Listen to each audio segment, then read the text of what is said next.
Welcome to NDT Demos to Discovery with your host, me.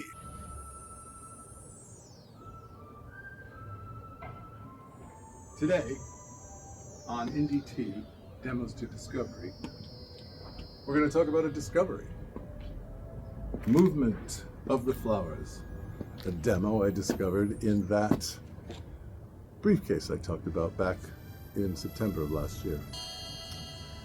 We are in January and it is time to reveal a few things. When Claudia Bacchus asked me, yes, the generated AI BBC newscaster, why I was on hiatus from music for 30 years. Well, 26 actually to be exact. Well, maybe 23. My late husband, who's been gone now for 7 years this coming April, he played the recorder, and we used to play stuff like Simon and Garfunkel's Scarborough Fair. There were a variety of things that we did. But recorders, I don't know if many of you know this, but they are designed and created to play in one key.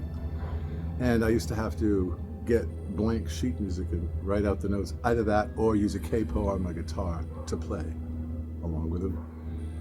And he started to get annoyed with that. I don't want to use the green word. Wow, it's a big admission here. Sometimes you have to choose between love and music, and I chose love. And I stopped playing the guitar after he one day said, I was learning a new song, and he's like, do you have to play that thing over and over again? I said, that's how you learn a song. And then it just sunk in that he didn't want me to play anymore. Anyway, he heard a lot of my stuff too when we met, and he loved my music.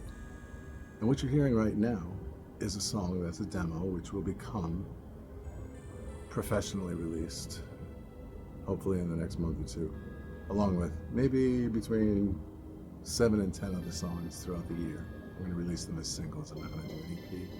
I have too many different styles right now to do an EP, so I'm just going to introduce who I am, and as I find songs like Movement of the Flowers, I'll release them. Movement of the Flowers, I wrote back way before I met my husband in the late 80s, and it was based on a Rosicrucian chart that discussed awakening the chakras from the base of the spine, the sacral center, the solar plexus, the heart, the throat, the pituitary, and the pineal gland to the Godhead. I wanted to design and create a song that would safely help raise the Kundalini fire. And I never quite finished it. It's got flutes, it's got violin, it's a classical piece, and it's very symphonic.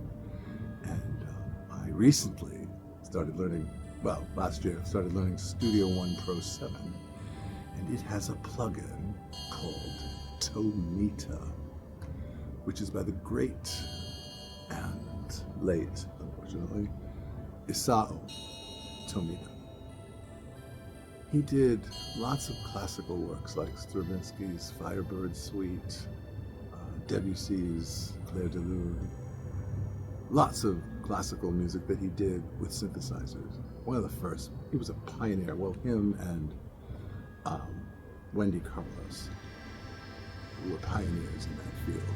And anyway, I wrote Movement of the Flowers to help others awaken their spiritual nature, or if they weren't spiritual, I hope that they enjoyed it. I didn't actually release it too publicly. I never played it live or anything because it was a little bit complicated. So now that you know that, that was the answer to Claudia's question about why I took a hiatus from music.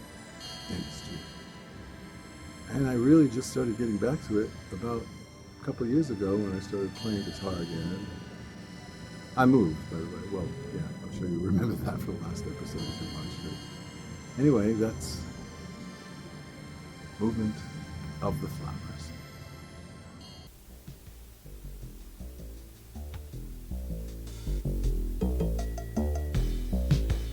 Countryside or hilltop and a scenic ride. Can a monkey be a human speaking very frankly? Can he change the way of history?